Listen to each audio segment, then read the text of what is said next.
Taong 2010 pa lang, alisto na Naga City sa pagbantay sa kanilang mga lansangan. At ang kadalasan po na bumibida sa kanilang mga CCTV camera ay mga aksidenteng sangkot ang mga motorsiklo. Tunghayan po natin ang 10 pinakamalalang aksidente sa motorsiklo sa lungsod ng Naga.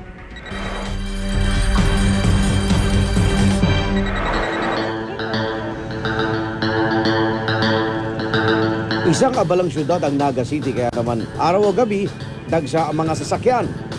Wala ring pinipiling oras ang pagkaroon ng aksidente dito, lalo na ng mga motorsiklo. Usually, sa kuha ng aming mga cameras dito sa Naga City, ang number one factors ng cause ng accident ay yung mga drivers ay nakainom. Pangalawa, na nag-overspeed sila pag-drive. Kasama si Renny Abiada, head ng Naga City Communications and Command Center, iisa-isayin natin ang mga top 10 motorcycle accidents sa Naga City.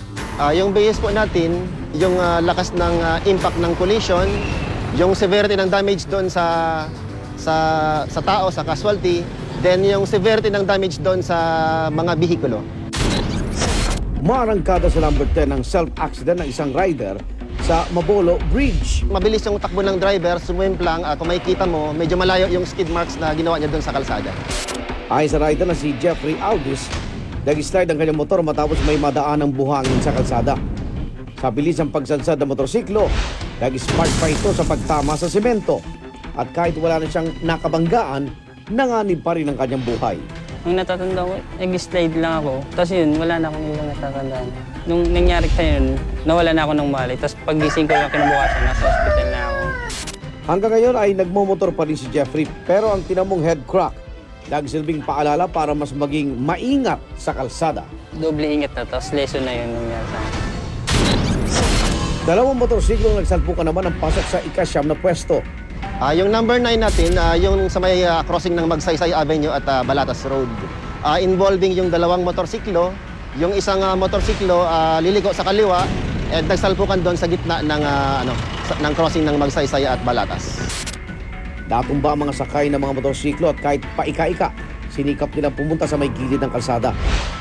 Maagap naman ang pagresponde ng isang pulis at maging ng mga taong bayan para umalalay sa mga sugatan hanggang sa dumating ang rescue team.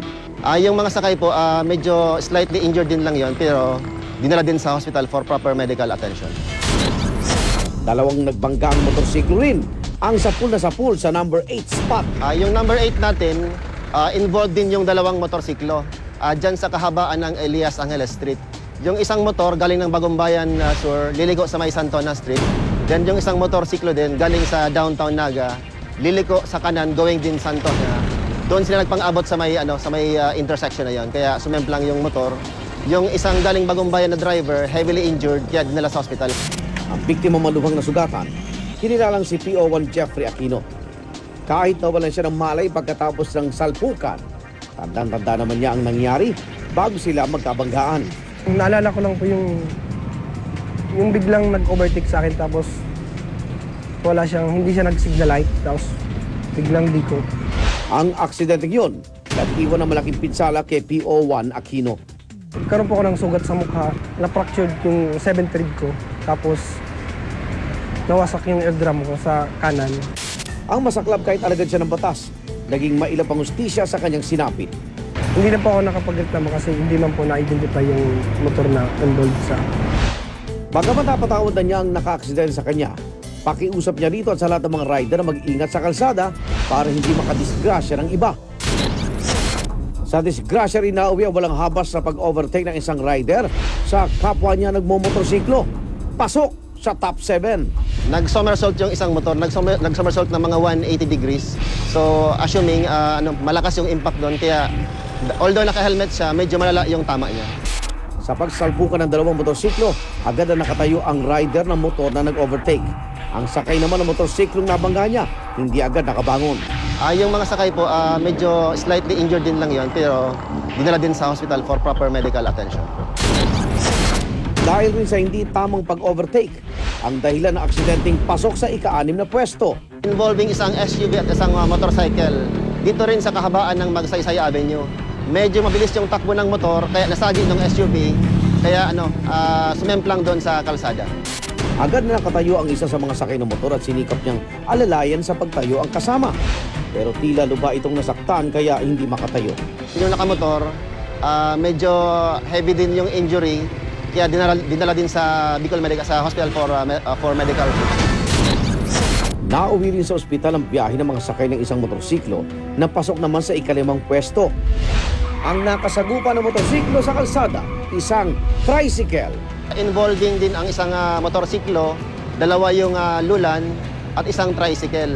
Yung tricycle po galing sa may area ng Peña Francia, liliko sa may Balatas Road, and accidentally nasalpok yung dalawang sakay ng motorsiklo.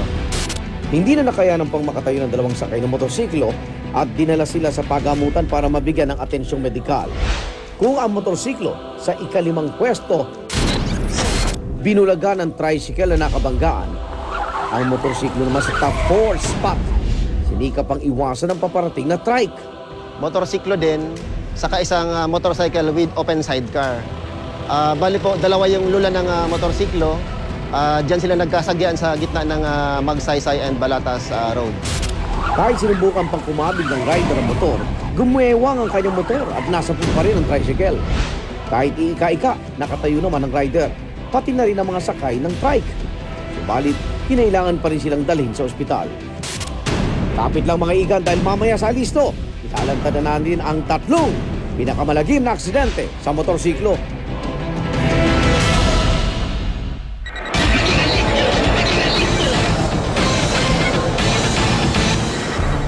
Sa pagbalik ng alisto, driver man o pedestrian, dapat maging alisto para laging ligtas sa daan.